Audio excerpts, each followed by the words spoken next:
Okay, Want some water? let's get started. Okay.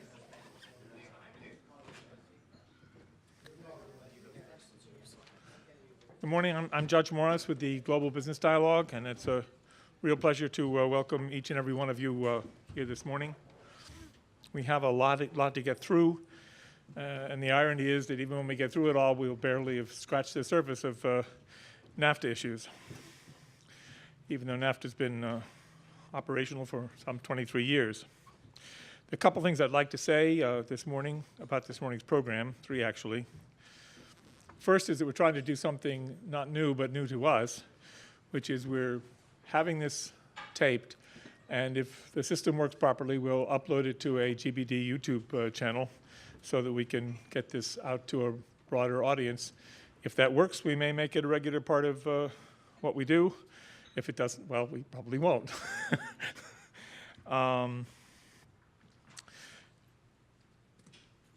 When we do have that up, I'll send it out to everyone, and we'll post relevant materials on the website. Second thing I wanted to say was just a brief word about the Global Business Dialogue. Collectively, we don't take positions. Individually, the members and the staff say what they want to say, and we as GBD try to publicize those views as best we can. We're kind of a hybrid between the traditional trade association, which has very competent staff, many of which are represented here, representing their members, and the think tank, which has a stable of experts. In our case, the members are the experts, and that can be seen in virtually everything we do, certainly this morning's panel. Finally, obviously, the members keep us alive not only in terms of content, but also financially, and I'm very grateful to everybody who is a member, especially our sponsors, and I want to pay a particular thanks to those who've agreed to sponsor this morning's program, which are the National Pork Producers Council and the law firm of Stewart & Stewart. Okay, with that, let's get started. Today's program has two segments. The first will deal with U.S. automobile industry and NAFTA. The second part, which will begin around 10 o'clock, a little bit iffy here, exactly the times. The moderator for that one will be Dave Solomon of the Farm Bureau. But we're going to begin with the auto issues.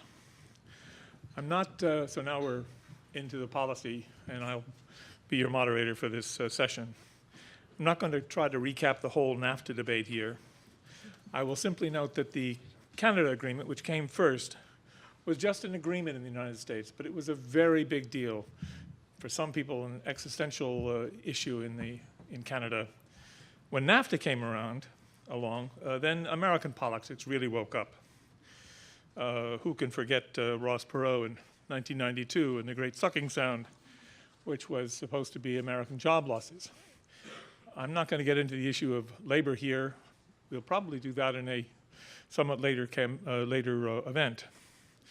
What I do want to note, though, is that NAFTA has become two very different things. On the one hand, it's a powerful political symbol. On the other hand, it is a dynamic economic reality which has shaped the economies of all three countries and how the companies in those countries compete on the global stage. And it's that economic reality that we're going to try to take a little bit closer look at this morning. Now let me turn to the experts, because that's why you're all here. And the first up is Charles. Well, actually, I'll give you all of the ones who are going to speak so that they can just one after the other. We'll start with Charles Youthis, who's the Vice President for International Policy at the American Automotive Policy Council. We'll then move on to Ann Wilson, Senior Vice President for Government Affairs at the Motor and Equipment Manufacturers Association. And then we'll turn to Yuri Uno of Toyota, Director for International Trade Policy there. And finally, we'll hear from Jeff Werner, who I am lost my place here. But anyway, Jeff's with Daimler. So, so we'll let it go at that and turn to Charles. Charles?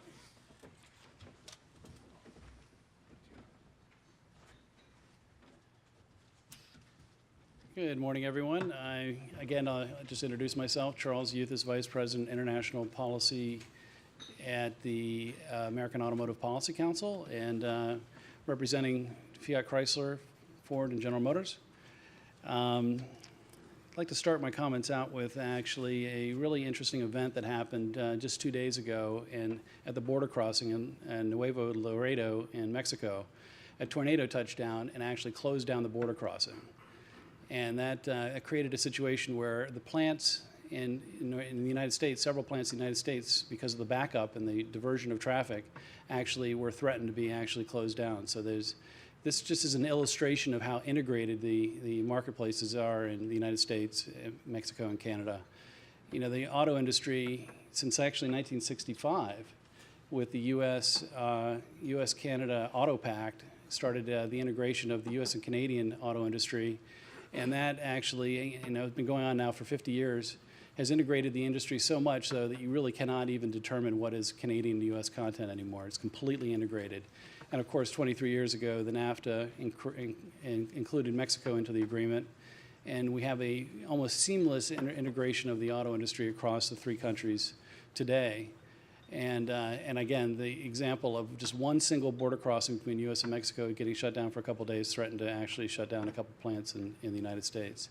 So as that is an example, currently today every year there's about 240 to 250 billion dollars of trade that goes automotive trade that goes across the U.S. and Canadian borders.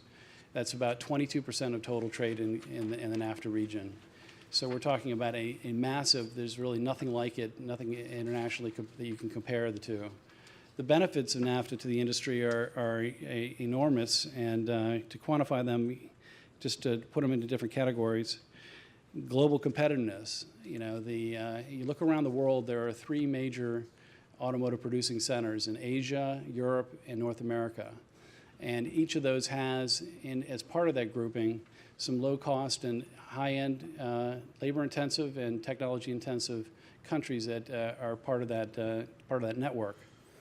And Mexico serves a really incredibly important role in providing labor-intensive inputs into the automotive industry, into the actual manufacturing process.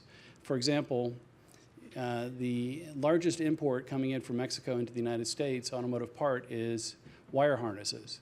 $7 billion in wiring harnesses come into the United States. Very few of those wiring harnesses, if any at all, are produced in the United States because it's such a labor-intensive manufacturing process. If we did not have that, we'd end up having to get the source it from somewhere else, maybe somewhere else that would have to pay a tariff coming into the United States, and probably would be. So that's one example of an importance of the benefits of NAFTA. Of course, there's access to the Canadian and Mexican markets. There's only 14 markets around the world that have over 1 million vehicle sales, and Mexico and Canada are 2 of those 14. So actual access to that market is critical and important in and of those 2 markets is critical and important in and of themselves. The actual tariff in Mexico is a 35% MFN tariff rate, and we're not paying that tariff. That's a huge savings. Same with Canada, 6.1% tariff rate. We're not paying that tariff when we're exporting vehicles to Canada. That actually, you know, you add all that up, and that actually is $3.5 billion a year, that alone, in tariff savings. So access to competitive sources of high labor content, as already mentioned, the reduction in tariffs that would have to be paid, the strategic sort of integration of the industry in terms of its competitiveness internationally with Europe and with Asia. Also, interestingly, we've done some analysis in looking at what is the actual content of vehicles produced in Mexico.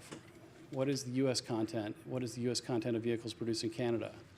And you actually look at this really carefully. The content is 50% U.S. content of vehicles produced in Canada. You know, this is a demonstration of how the integration has led to an actual, you know, benefit for U.S. suppliers. 36% of the content of vehicles produced in Mexico are U.S. content. So this is a huge benefit for us as, for example, when Mexico exports its vehicles to Brazil, that actually 36% of the average value of that vehicle going to Brazil is U.S. content. So there's all kinds of, you could go on and on and on in terms of the actual benefits of NAFTA to the U.S. auto industry, and those are just a couple of the quick examples. Now, renegotiation of NAFTA is now 23 years in, and our industry is very interested in seeing a modernization of NAFTA, and we have actually, we think that the Trump administration is doing the right thing by actually taking this on as a task. It definitely is long in the tooth. It definitely is overdue for a revamp, and we've actually provided some recommendations on that, two of which of our top recommendations are including in the agreement elements that, we look at NAFTA as an agreement that actually is going to be the model for future agreements that the U.S. is going to be negotiating. And as such, we're interested in seeing parts of the agreement that are being renegotiated in NAFTA, new things added to it that aren't there, but we would want to see in future agreements, and may not even be relevant necessarily to NAFTA in and of itself. For example, standards and certification of vehicles. Currently, U.S. vehicles, certified vehicles to U.S. safety standards and emission standards are accepted in Canada and accepted in Mexico. So it's not necessarily an immediate issue, but in terms of setting a precedent, it's pretty important to get this in the agreement because previous U.S. agreements, free trade agreements, did not include provisions that required countries to accept U.S. safety and emission standards. So we see NAFTA as an important model for establishing a precedent so that in future agreements, as well as the NAFTA agreement, formalizing the acceptance of U.S. vehicles that are built vehicles to U.S. safety standards and emission standards. The other important one is Canada and Mexico clearly are not countries that are manipulating their currency, but we would like to see currency manipulation disciplines included in the agreement because, again, for future, for model and for precedent for future agreements that the U.S. would be negotiating. Those are the two top areas that we're looking to work with the administration to see about inclusion in the agreement. We're also looking at things like trade facilitation areas. If there's infrastructure improvements, we'd like to see infrastructure in terms of border crossings improved. Both in Canada and the U.S., we see that there are areas that could be improved. And let's see, what am I skipping here? And other issues that just normal improvements that we've seen in free trade agreements that have happened since NAFTA was negotiated 23 years ago.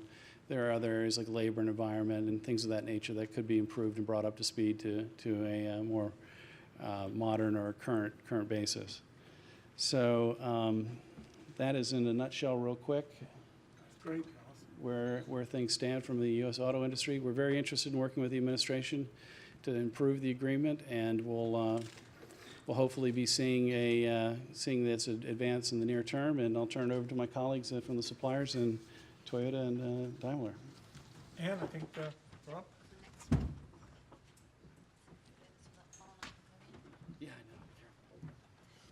So good morning, everybody. Thanks so much for coming on this nice, dreary Thursday. As Judd mentioned, I am Ann Wilson. I'm the Senior Vice President of Government Affairs for the Motor and Equipment Manufacturers Association. You're probably more familiar with the other companies up here, so let me tell you a little bit about MEMA. We are the leading international trade association for motor vehicle suppliers. Motor vehicle suppliers are the largest employer of manufacturing jobs in the United States. A study that demonstrated 871,000 direct jobs. This is a 19% increase over the last 4 years. I think this is really important for us to talk about when we talk about NAFTA, because NAFTA is part of the reason why U.S. employment has increased in the supplier industry and why U.S. employment in the supplier industry is so strong. Our members manufacture, develop, with their customers, which are all the companies up here on the podium with me today, 2/3 of the technology that goes in your vehicle. So I always try to tell folks, if you look at your vehicle and there's new technology in there, you can thank suppliers along with all of our customers. But it's important for you to realize the way that we work together and how that employment has benefited the U.S. Our industry, as Charles mentioned, operates in a global environment. We are very dependent on NAFTA for both our supply base and our customer base and our ultimate customers, which are the purchasers of motor vehicles. Free and fair trade is imperative for a strong domestic supply base, and it's imperative for the supplier employment. And we recognize that we are central to the renegotiation, modernization of NAFTA. Again, what I think everyone needs to go away from today from understanding, not only has NAFTA been good for suppliers and our customers, the automobile industry and the trucking industry, but it's also been good for the workforce we have. We are encouraging the Trump administration to take a look at NAFTA and any modernization in that kind of sphere.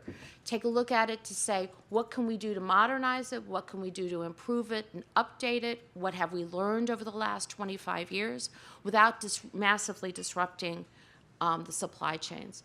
For a minute, I want to take another look at things and sort of level set, sort of as Charles was talking about, the importance of NAFTA.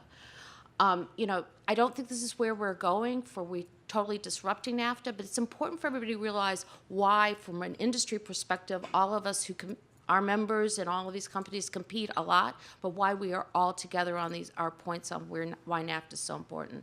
First of all, as Charles mentioned, there is the real importance of a lower cost country for the ability to manufacture parts and vehicles. We worked with the Boston Consulting Group on a study, and when they compared Germany and their use of low-cost country labor and the United States, we are equally dependent on low-cost countries to be able to manufacture parts.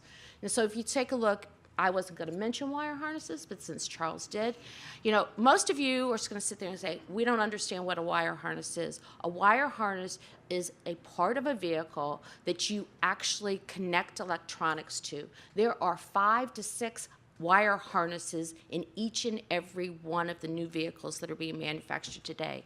To say they are an ancillary part is to miss the point of where motor vehicles are going. And they are virtually all manufactured outside of the United States. So we are all, as an industry, very dependent on these parts and components. Also, if you take a look at the implementation of a NAFTA tariff, if that's the direction we went, it would create, in BCG's mind, something to the tune of $16 to $27 billion of additional costs for the industry. And then when you take a look at those kinds of costs and how they would be absorbed, one of the things that we think could happen is what we would call the decontenting of vehicles. Things that are not required by the federal government, not required, might get smaller, might not become in vehicles, and this could actually impact 25 to 50,000 U.S. jobs in the supplier industry. So the importance, and I know many of you who are reporters here, industries get up here all the time and talk about their direct jobs, but the impact that NAFTA, our jobs, and the continuation of NAFTA together has on this industry and on the U.S. economy is a very important thing for us to all talk about. Again, I'm not suggesting that's the direction we're moving in, but I think it's important for us to level set that conversation about where we think we could go. So as MEMA takes a look and we talk to the administration, we talk to our customers about what we could do in NAFTA, again, we have some things that we think that we could start to talk about, as we've mentioned with Charles. One of them is the importance of federal motor vehicle safety standards. Again, I would tell you to think about this in different ways. It's the vehicles, but it's also the parts that are associated with vehicles. Vehicles in this country are about 11, 12 years old. If those parts are associated with a federal motor vehicle safety standard, that means the DOT says they are safe and appropriate. We ought to be able to have the free flow of those parts to other countries, including our NAFTA partners. We also think it's important for us to make sure that all trade agreements have strong language to enforce intellectual property rights. Counterfeiting and anti-counterfeiting measures are really important to our members, and we're seeing a growth of that overall. We do believe that as Charles mentioned, we've got to take a look at protection of privacy laws and data security. We also think that technical standards as they're associated with parts and the flow of data is important for us to work with and deal with. This is a new dynamics that we are working in. 25 years, things have changed, and we know that we can update all of those things. We also think that we have to take a look at regulating labor as it goes across the border. Charles just mentioned what happens when there's a border crossing problem. As you can imagine, any of that has to do with labor and how labor moves is also really important to us. And then finally, we also think that any of norms on patents, trademark registration, vehicle safety, environmental regulations, as Charles mentioned, is something that we've also got to address. Again, we support an updating, modernization, renegotiating of NAFTA. We're anxious to work with both the federal, with the Trump administration and Congress on these issues. But we also believe that real care has to be taken when we do this so that we don't upset the supply chain and we don't upset the jobs that the U.S. economy is so dependent on. So thank you, and I'll be glad to take any questions you have when the panel finishes. Thanks, Ann. Yuri, you're up.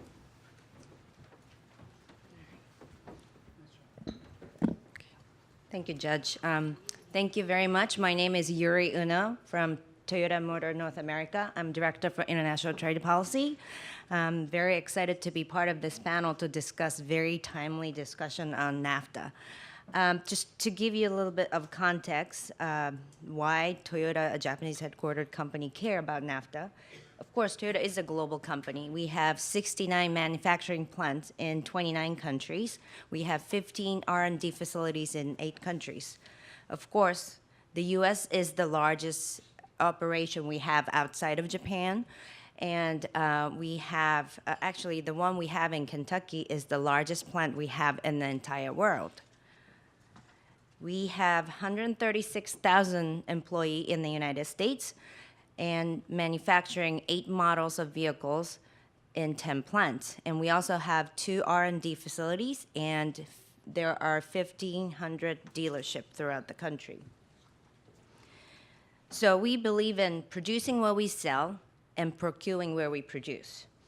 That is why NAFTA is very important to us. And we have $22 billion investment in the U.S., and last year, we purchased over $35 billion in parts, components, service, and goods.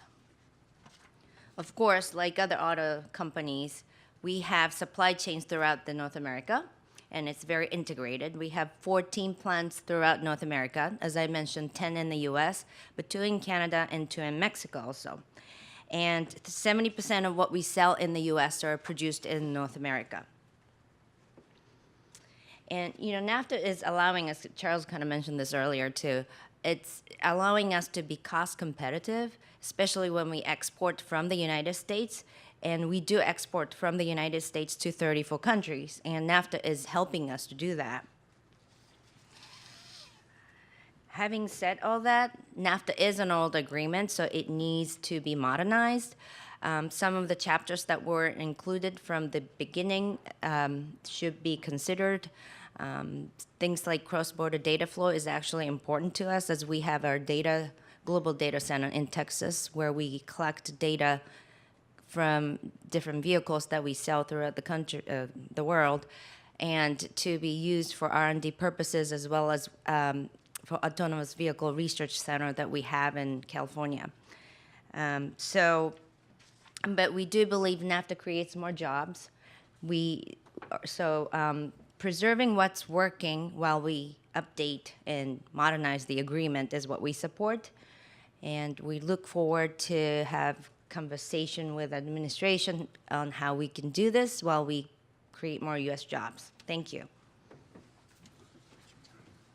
Okay. Thanks, Yuri. I do not have slides, so I'm going to downshift a little bit. My name's Jeff Warner. I'm General Manager for International and Public Policy with Daimler here in Washington. I just want to say thanks to Judge for including me in this. I feel like I've been coming to these events for years, and it's good to be back into the fold, particularly on this side. It's a little more nerve-wracking, but Daimler is committed to the U.S. market, but from the car side, I'll just give a little sort of overview of what Daimler is in the United States. We have 22,000 employees. You probably know us more from our specific brands: Mercedes-Benz, Freightliner trucks, Thomas-built buses, Sprinter vans. I'm going to focus mostly on the car side, but both sides of the business, car and truck, are very heavily dependent on the NAFTA as a region and as sort of keeping us competitive, not just within the United States and the NAFTA region, but globally. Mercedes-Benz U.S. International, which is our plant in Alabama, was, I think we broke ground in 95, and cars started coming off the line there in 97. So it's really sort of grown up in sort of the NAFTA environment. And it was before my time that I came to the company, but the decision to invest as a global company, when you're looking at regions around the world, is based on a lot of things. One of those, and one of the major things, is sort of access to other markets. So when we started building our SUVs in Alabama, we were one of the first ones in the state as a major foreign investor. We started with about 80,000 units a year there. It was hugely successful. It's become one of the largest manufacturing hubs within the whole company. And as a medium volume manufacturer, which Mercedes is, usually when we build one plant, we make that one car in that one plant. So a vast majority of the product that we make in Alabama is exported, including, and two of the most important markets being both Canada and Mexico. The number of companies or countries that we export to are over 100. I think pretty much anybody that's going to buy a GLE, which the former M class is going to come from Alabama, including Germany. I always get a kick out of when I'm over in Germany and seeing all the U.S. made cars that are there. Also, we're one of the largest exporters of vehicles from the United States to China. The old R class as a vehicle that still exists simply because of Chinese demand, and it's made solely for that market in the United States. What helps keep us, and just sort of as NAFTA has progressed and has been a huge success for the industry, and Ann and Charles gave a great overview of sort of how the industry has sort of benefited and really come to depend on that.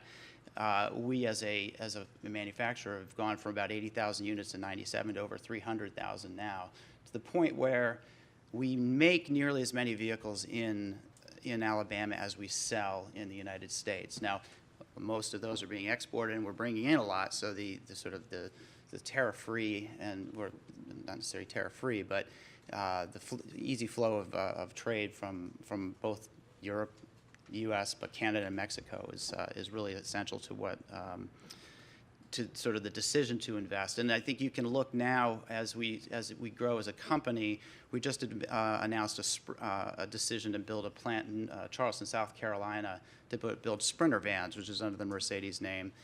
Again, the U.S. market sustains a lot of the demand coming out of the plant will sustain, will build mostly for the U.S. market. But when you're making the decision, if you have also the Canadian market and the Mexican market as easy access, that really helps to underscore the decision to go there.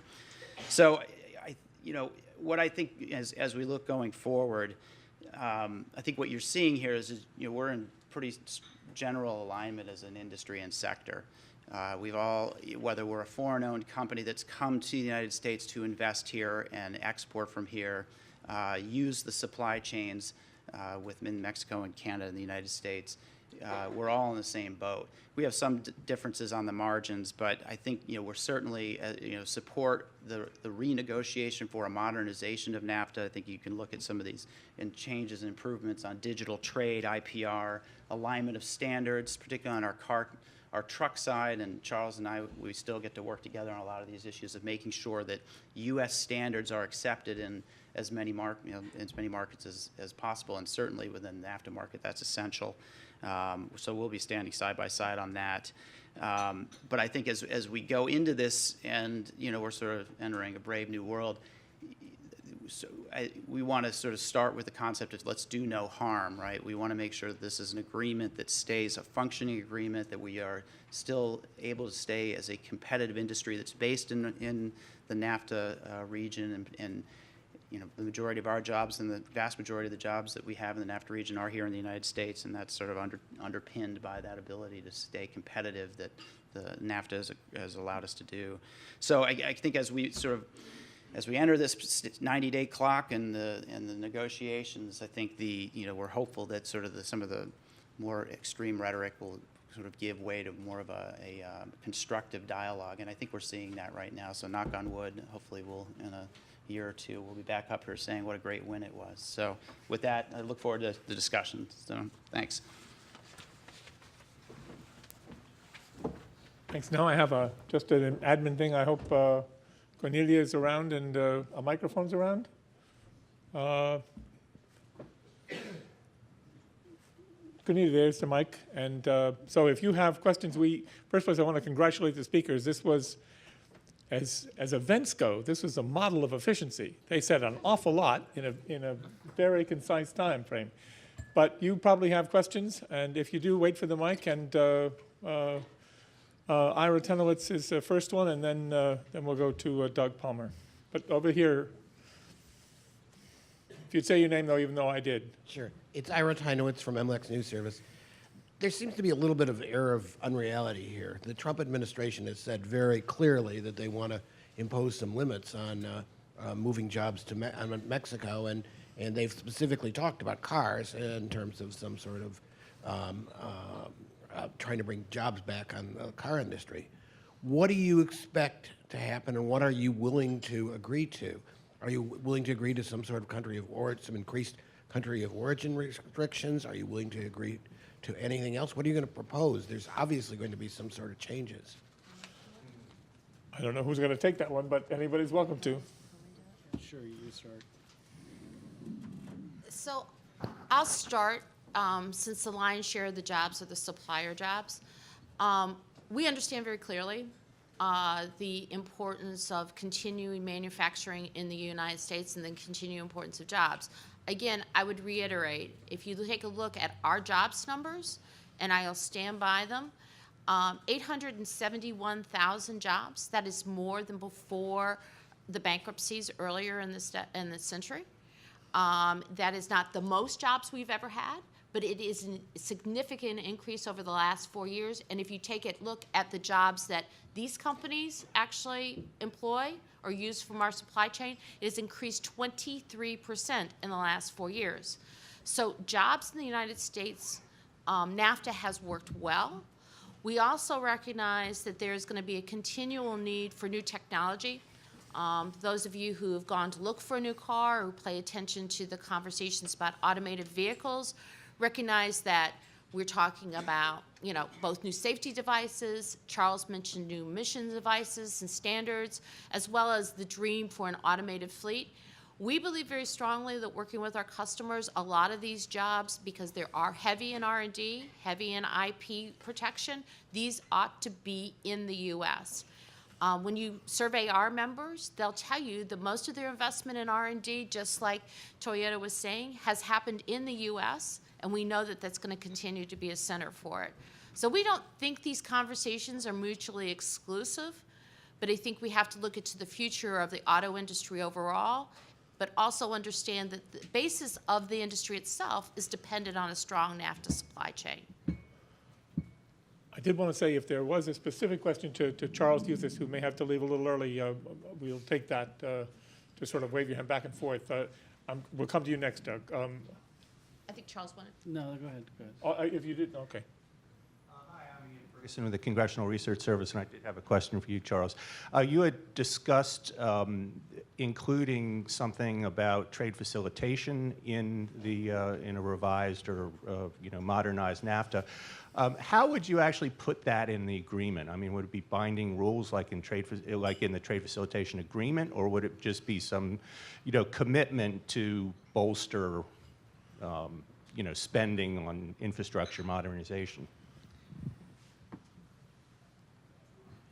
Yeah, and our thinking on this area is primarily really maybe a trade facilitation is not exactly the term of art I should have used. It's more along the lines of streamlining customs procedures.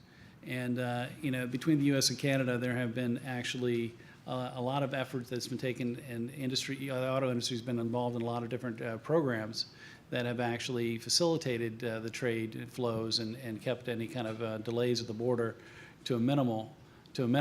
Seeing that extended to Mexico and as part of the agreement could help facilitate that. So, you're welcome. I think Doug Palmer was next.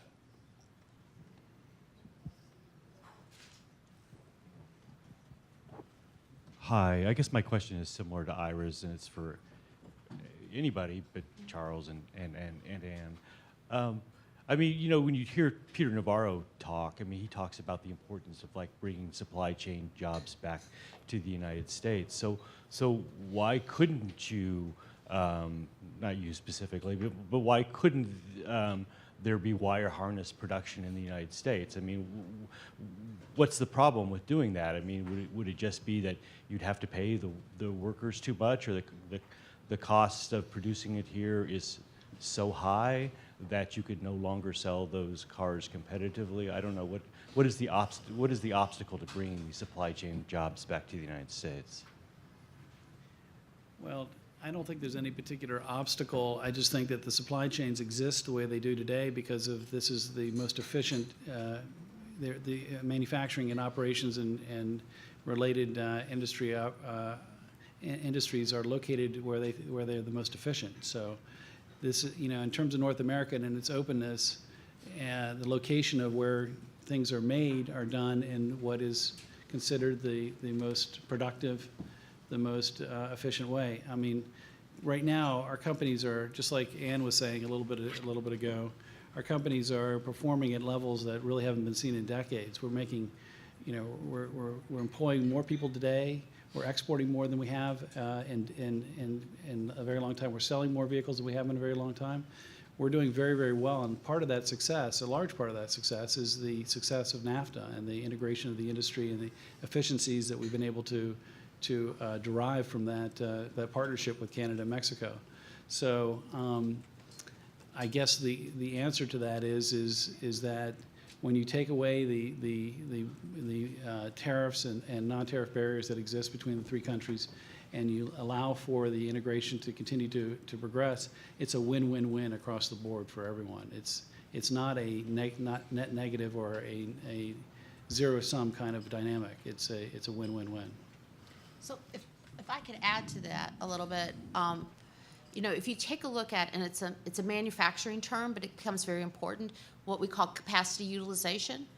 The vehicle manufacturers in this country are at about 110% capacity utilization. That means they are using all the capacity they have in their manufacturing facilities. They're using more than our members are at about 85, 90%. So there's not excess capacity to actually go manufacture more here. So you're talking about having to have new facilities perhaps. So we're talking about a longer term issue.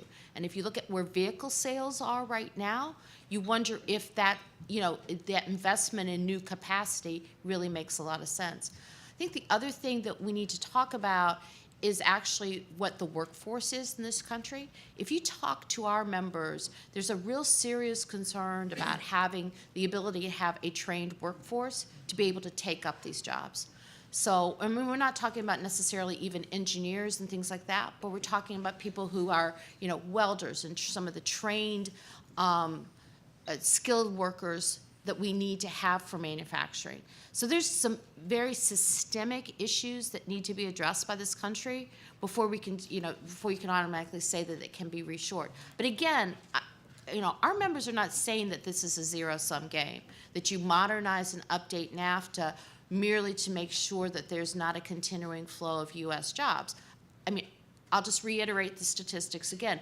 Our job picture in the U.S. is really good, and it continues to grow. So we think there are ways we can update this without upsetting the supply chain and continue to address the issues that are out there. Yuri? Yeah, I just want to add, we're always hiring. We can't fill all the positions because of the skill gap, and we have partnership with the local community colleges at every single plant we have in the U.S. to continue to educate, help the community colleges tailor the program so they educate and train the students the way we could use right away when they graduate.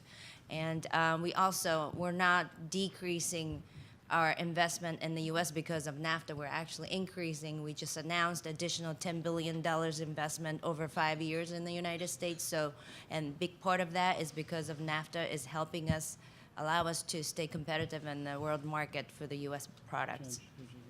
Yep, sure. And just, you know, one thing that I think gets lost often is the export picture. You know, we export from the United States 2 million vehicles to the world. 1 million of those go to Canada and Mexico. And frankly, we actually are not exporting the numbers of vehicles we could around the world. And if we really wanted to increase jobs, the best way to do that would be to increase U.S. auto exports to all the markets around the world, within NAFTA and outside the world. That is the answer, not trying to place limits within the NAFTA region itself. I think Bob Bastine is next, and then the gentleman over here. Thanks very much. Thanks for a very interesting panel. I'm Bob Bastine at the Georgetown Center for Business and Public Policy, and I have to go back to Ira's and Doug's issue. This is a wonderful presentation. We know now, I mean, it's very clear that your companies, your industry benefits from the NAFTA. Why doesn't the country know that? How is industry going to prevent the NAFTA renegotiation from being used for the purposes for which Navarro and the President and Stuart Vaughan have all stated? I don't get it. I mean, it's great talk here, happy talk, but how's the rubber going to hit the road? How is Doug's question going to be answered? I mean, I agree with you. I think, all of us in the room, particularly been here for doing this for a while, we've sort of lost the debate on trade, not just within NAFTA, but in general. And I think where we are right now with going into this negotiation is one more opportunity to make another stab at that. And I think, we either through our associations or individually through companies or through our employees, all these sort of ideas that we've had over time, we need to sort of implement that. And part of what me being up here talking about it as a foreign-owned company here, one of the reasons we're here, that we're investing in the United States. Trying to give you one of the talking points is, because of the NAFTA region, we may not be employing 3,500 line workers in Alabama and 22,000 people overall had we not had that ability, right? If we're not able to export to 100 countries around the world because the wire harness is too expensive, this sort of reduces our competitiveness. So, but I agree with you. Yeah, we need to figure out a way to change the narrative on trade. Now, it makes sense to all of us, right? And it is happy talk, but it's hard. We've got to figure out a way to boil it down to 140 characters and make that believable. And if anybody has any ideas. I'm so tempted to weigh in, but I won't, because there's a question here from a gentleman from Wall Street Journal, sir. Yeah, you're getting the mic in a second. Jake Schlesinger with the Wall Street Journal, sort of a variation on the theme of getting you to take your presentation and address it through the prism of the goals of the Trump administration. So another one that President Trump and Peter Navarro and others have laid out is the trade deficit, the bilateral trade deficit in particular, in goods with Mexico. So how do you, I mean, you may not consider that to be a legitimate benchmark, but it is one that they have set as a goal for NAFTA, which is to reduce, if not eliminate that. How do you take what you would consider to be your goals of modernizing NAFTA, doing no harm, improving it, but also addressing their concern, whether legitimate or not, of actually shrinking the bilateral trade deficit? You want to come? Sure. I think it's really difficult to just look at the trade deficit from Mexico to determine NAFTA is not working because, for instance, we may be importing some parts from Mexico, but then we're exporting the finished vehicle to outside of NAFTA countries, and all that is not reflected under U.S.-Mexico trade deficit. So that's the reality, and I don't know. I mean, obviously, everyone's been saying NAFTA's been working and it's creating more jobs, but I don't know how we could get them shift their focus from trade deficit to actually creating job story. Yes. If we have, Ann. Go ahead, Ann.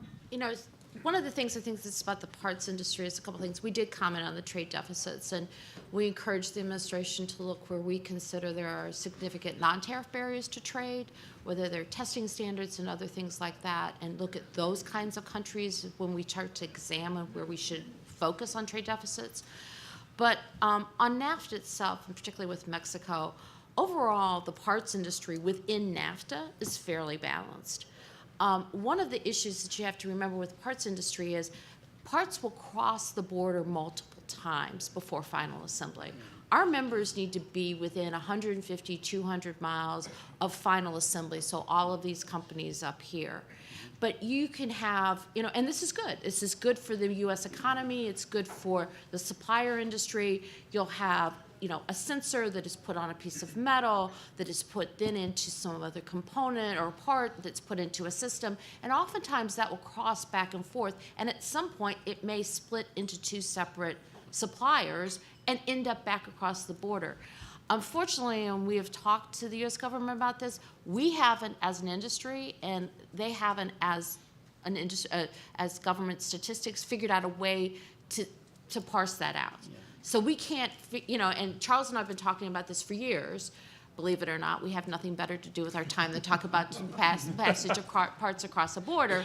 But, it's very hard to say, so how many times did it cross before final assembly? Because again, most of our members have multiple customers, multiple OEMs who are their customers. So then even that gets to be more complicated.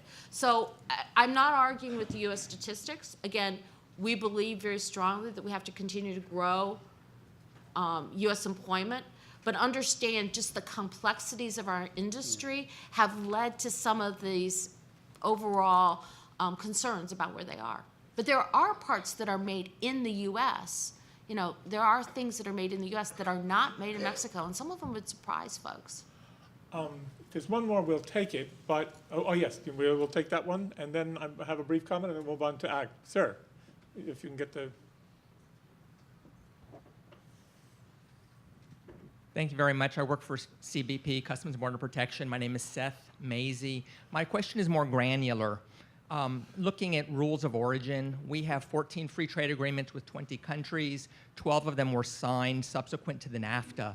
None of them use either light-duty tracing or heavy-duty tracing.